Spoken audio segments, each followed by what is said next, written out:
Assalamualaikum warahmatullahi wabarakatuh.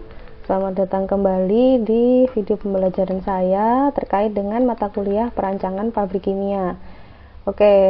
Setelah teman-teman mahasiswa melaksanakan progres yang pertama sampai dengan neraca panas, maka saya akan melanjutkan pemberian materi yaitu terkait dengan dua yang tersisa ya, yang menjadi tanggung jawab saya untuk menyampaikan, yaitu ada perhitungan atau penentuan utilitas, dan yang berikutnya adalah organisasi pabrik yang di dalamnya nanti ada penentuan jumlah karyawan seperti itu ya. Nah, di sini kali ini saya akan menyampaikan terlebih dahulu terkait dengan utilitas ya. Jadi utilitas ini sebenarnya pada proses operasionalnya merupakan unit yang mendukung keberlangsungan dari proses produksi begitu ya. Nah, biasanya utilitas ini bukan yang utama tapi penting. Nah, gitu. Jadi dia bukan menjadi jantung dari prosesnya. Cuman kalau tidak ada utilitas juga tidak akan berjalan begitu. Nah, tapi utilitas ini juga bisa menjadi fokus ya dari suatu produksi, suatu proses gitu, suatu pabrik. Misalkan contohnya PLTA ya, atau PLTU gitu, power plant. Nah, biasanya power plant yang di sana basisnya menggunakan panas, kemudian digunakan untuk mengubah panasnya itu menjadi steam ya. Nah, berarti di situ justru utilitasnya itu menjadi fokus yang utama, karena sebagian besar prosesnya itu justru melibatkan utilitas sebagai role yang utama gitu. Jadi peran utamanya justru di utilitas kalau untuk power plant ya. Tapi kalau untuk pabrik-pabrik yang dirancang oleh teman-teman mahasiswa, saya rasa utilitas ini menjadi pendamping yang penting untuk bisa menjaga keberlangsungan dari proses produksi. Nah, utilitas ini umumnya terdiri dari penyediaan steam, kemudian listrik, air, udara bertekanan, dan bahan bakar. Untuk steam ya, biasanya steam ini fungsinya sebagai media pemanas pada peralatan perpindahan panas. Kemudian listrik ini tentu sebagai supply power untuk peralatan-peralatan yang berbasis elektrik ya, seperti kontrol, kemudian sensor ya, recorder, pompa dan sebagainya, peralatan-peralatan yang membutuhkan supply listrik. Selain itu juga keberlangsungan dari proses administratif yang berada di perkantoran ya. Kalau kita punya industri kan biasanya dilengkapi dengan perkantoran, administratifnya itu juga butuh supply listrik seperti itu, kemudian penerangan dan sebagainya. Nah, sedangkan yang berikutnya adalah air. Ini juga tidak kalah penting. Air ini biasanya nanti kita klasifikasikan lagi menjadi beberapa kriteria yang biasanya dikenal oleh teman-teman. Kan kalau terkait dengan proses produksi itu kan ada unit air pendingin, ada juga air proses ya, di mana spesifikasinya berbeda, dan juga ada juga air umpan boiler yang biasanya diumpankan ke boiler untuk bisa memproduksi steam. Nanti ada lagi yang namanya air sanitasi ya. Kalau air sanitasi ini hubungannya dengan air yang digunakan untuk kegiatan atau aktivitas baik itu pekerja maupun karyawan ya, terkait dengan kebersihan diri, seperti digunakan di kamar mandi, pantry dan sebagainya ya. Kemudian unit udara bertekanan ini juga ada. Udara bertekanan ini nanti biasanya fungsinya untuk alat-alat kontrol yang dia berbasis pneumatik ya, sebagai penggerak kontrol valve yang tipenya pneumatik, atau bisa juga mungkin ada beberapa unit yang dia drying ya, biasanya membutuhkan supply udara. Biasanya bisa juga menggunakan udara bertekanan gitu.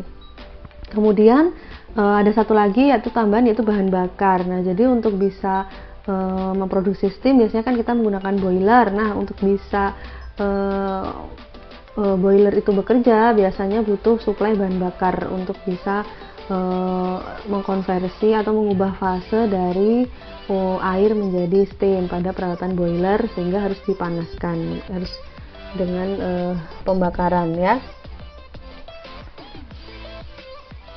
Kemudian yang berikutnya ini adalah salah satu yang penting, yaitu yang tadi saya sebutkan, ada yang namanya air umpan boiler.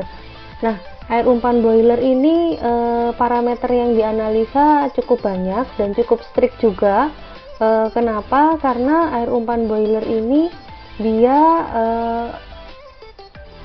mengalami proses pemanasan sehingga berubah fase menjadi steam, sehingga tidak diizinkan mengandung kesadahan yang tinggi atau kandungan mineral yang tinggi. Seperti Anda yang ketahui bahwa kalau sampai ada kandungan mineral-mineral seperti kalsium atau magnesium, jika dia terkena treatment berupa panas, maka akan terbentuk kerak ya. Nah, keraknya tadi kalau sampai melapisi ruang pemanasan yang di dalam boiler, bisa dibayangkan tentu akibatnya akan menyebabkan penurunan efisiensi, karena harusnya panas bisa langsung ditransfer ke fluida yang akan dipanaskan, tapi dia harus melewati resistan atau harus melewati halangan, yaitu berupa lapisan kerak atau scalingnya tadi ya, dan akhirnya akan menyebabkan panasnya menjadi tidak maksimal gitu ya. Selain itu juga biasanya pH itu juga dikontrol, tidak boleh terlalu asam ya, karena bisa memicu terjadinya korosi ya. Kemudian kandungan-kandungan seperti oksigen ini juga harus diperhatikan ya, karena air umpan boiler ini suhunya tertentu. Kalau ada oksigen tentu bisa mengakibatkan hal-hal seperti memicu adanya oksidasi permukaan logam, atau bisa juga lintasan yang dilewati oleh air umpan boiler atau steam ya, kalau terlalu banyak oksigen juga bisa memicu adanya pertumbuhan mikroba di dalamnya, seperti itu.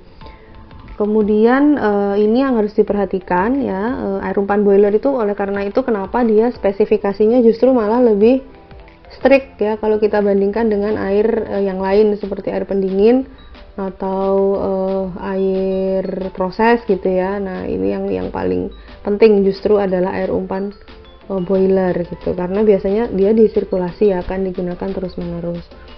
Mungkin sedikit make up water kalau dibutuhkan.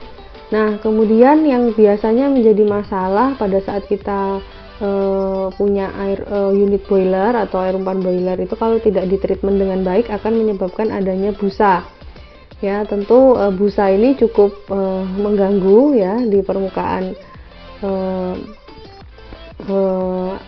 boiler ya, di dalam boiler akan mengganggu proses pemanasannya, bisa juga mengganggu sensor-sensor suhu yang berada di dalam boiler, karena harusnya dia bisa menyentuh permukaan air secara langsung, tapi ternyata yang tersentuh baru foamnya tadi, makanya kadang ditambahkan anti foam ya di dalam air umpan boiler. Kemudian juga rawan terjadi korosi kalau airnya tidak dikendalikan. Kemudian juga tadi yang saya bilang scaling atau kerak karena adanya kandungan mineral, seperti itu. Kemudian untuk kebutuhan listrik dalam pabrik, biasanya listrik ini digunakan untuk peralatan proses, kemudian untuk penerangan, kemudian untuk kebutuhan lain misalkan untuk perkantoran ya, untuk AC, komputer, control room dan sebagainya. Kalau penerangan jelas karena waktu operasi pabrik itu 24 jam dalam sehari, 3 kali shift bekerja, maka malam hari pun kita membutuhkan penerangan yang cukup begitu. Kemudian untuk peralatan proses mungkin kita biasanya dibutuhkan untuk menggerakkan mechanical yang melibatkan mechanical work gitu, misalkan seperti pompa, kompresor, blower dan sebagainya, pasti akan membutuhkan yang namanya supply listrik gitu. Nah, kemudian untuk penyediaan air dalam pabrik ini bertujuan untuk yang pertama adalah tadi sudah saya singgung ya, masalah air umpan boiler. Air umpan boiler harus memenuhi spesifikasi yang tadi saya sebutkan di depan ya, karena dia sangat krusial, yaitu untuk memproduksi steam ya. Air umpan boiler ini nantinya akan menjadi bahan untuk dijadikan steam pada suhu dan tekanan tertentu. Kesadahannya harus rendah, oksigennya harus dikendalikan ya, seperti itu. Kemudian air sanitasi, kalau air sanitasi ini terkait dengan untuk kebutuhan user atau karyawan sendiri, misalkan untuk keperluan di kamar mandi, di pantry, kemudian unit-unit yang membutuhkan air begitu, seperti instalasi K3 yang membutuhkan air seperti iWash, kemudian ada shower dan sebagainya, ini juga biasanya menggunakan air sanitasi ya. Nah, yang berikutnya adalah air pendingin atau cooling water. Ini biasanya digunakan untuk peralatan-peralatan yang di sana terjadi perpindahan panas untuk proses pendinginan. Jadi biasanya untuk kondensor atau cooler ya yang membutuhkan air pendingin atau cooling water. Kemudian yang berikutnya adalah air proses. Kalau air proses ini air yang terlibat langsung dalam proses produksi, misalkan untuk pencampuran, pencucian tangki dan sebagainya. Nah, ini biasanya menggunakan air proses dengan kriteria tertentu. Nah, jadi ini penggolongan air ya di dalam pabrik sesuai dengan tujuan masing-masing. Jadi saya ulangi, air umpan boiler ini nanti untuk proses produksi steam, air sanitasi ini untuk kebutuhan domestik seperti mencuci ya, kemudian kamar mandi dan sebagainya, pantry dan sebagainya. Kemudian air pendingin untuk cooling water untuk unit-unit yang membutuhkan pendinginan seperti kondensor atau cooler. Kemudian air proses, air yang terlibat langsung dalam proses produksi. Ya, misalkan untuk pengenceran, pencucian tangki, pembuatan larutan dan sebagainya. Nah, kemudian berbicara tentang bahan bakar, sebenarnya bahan bakar yang digunakan di industri itu macam-macam ya, ada yang menggunakan batu bara dan sebagainya. Tapi biasanya ada juga yang menggunakan yang namanya IDO ya, Industrial Diesel Oil. Kenapa digunakan IDO? Ini diesel oil ini karena harganya relatif murah, mudah diperoleh, kemudian viskositasnya juga relatif rendah, sehingga mudah dikabutkan. Heating value-nya tinggi dan tidak menyebabkan kerusakan pada alat jika dibandingkan dengan kita menggunakan batu bara begitu ya. Nah, atau bisa juga IDO ini hanya sebagai pemantiknya saja. Jadi di awal saja digunakan, kemudian yang berikutnya menggunakan batu bara misalkan. Jadi ada mix bahan bakar di sana ya, itu juga bisa saja terjadi. Ya, jadi untuk kriteria-kriteria misalkan pengambilan airnya dari mana dan sebagainya itu saya kira sudah saya sampaikan di awal pada saat materi tentang sumber utilitas ya, air dan sebagainya. Jadi bisa dibuka lagi catatannya begitu. Nah, tapi yang jelas untuk masing-masing ini ya, misalkan untuk air umpan boiler ini kita bisa tahu kalau Anda sudah menghitung kebutuhan steam. Makanya kemarin di neraca neraca panas itu kita sekalian minta dihitungkan berapa kebutuhan steam, kalau di situ ada penggunaan steam, dan berapa kebutuhan cooling water. Jadi air umpan boiler ini bisa diketahui jumlahnya kalau teman-teman sudah menghitung kebutuhan steam pada setiap alat yang dia menggunakan atau melibatkan steam di dalam industrinya. Kemudian kalau air sanitasi biasanya kita acuannya adalah dari jumlah karyawan ya. Jadi kalau jumlah karyawannya diketahui, nanti biasanya kita bisa menghitung estimasi berapa sih air yang dibutuhkan dalam periode tertentu berdasarkan jumlah karyawan. Karena air sanitasi ini kan sekali lagi dia mengakomodasi kebutuhan domestik seperti untuk kebutuhan cuci, kemudian membersihkan diri dan sebagainya ya. Kemudian air pendingin. Nah, untuk air pendingin ini juga bisa diketahui jumlahnya dari neraca panas ketika teman-teman sudah menghitung berapakah air pendingin yang dibutuhkan untuk proses tersebut ya. Kemudian untuk air proses. Nah, air proses ini terlibat langsung untuk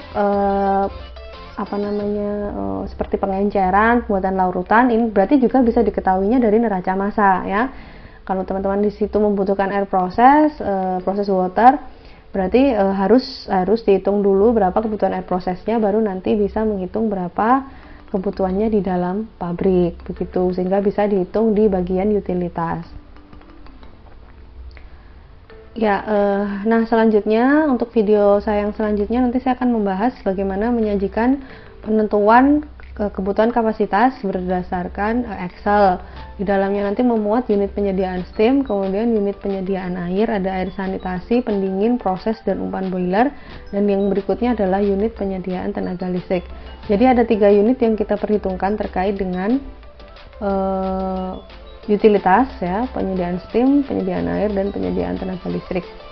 Untuk penyediaan udara bertekanan kita tidak membahas itu ya, karena yang paling krusial, bukan tidak penting tapi lebih krusial itu teman-teman bisa menghitung yang penyediaan steam, penyediaan air, dan penyediaan tenaga listrik. Kalau untuk penyediaan udara bertekanan kan yang dijadikan input kan udara bebas saja ya, jadi faktor risiko untuk kesalahan menghitung bahan baku atau menghitung utilitas itu tidak terlalu berdampak fatal gitu. Tapi kalau Anda salah ngitung kebutuhan steam, salah ngitung penyediaan air, dan salah ngitung tenaga listrik, nah itu yang berbahaya.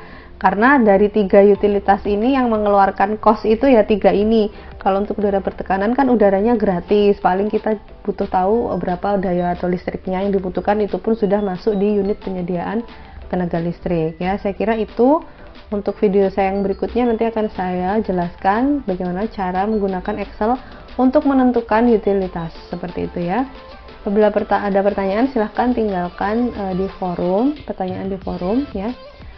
Saya akhiri, mohon maaf kalau ada kesalahan dalam menyampaikan materi. Saya akhiri, terima kasih atas perhatiannya. Wassalamualaikum warahmatullahi wabarakatuh.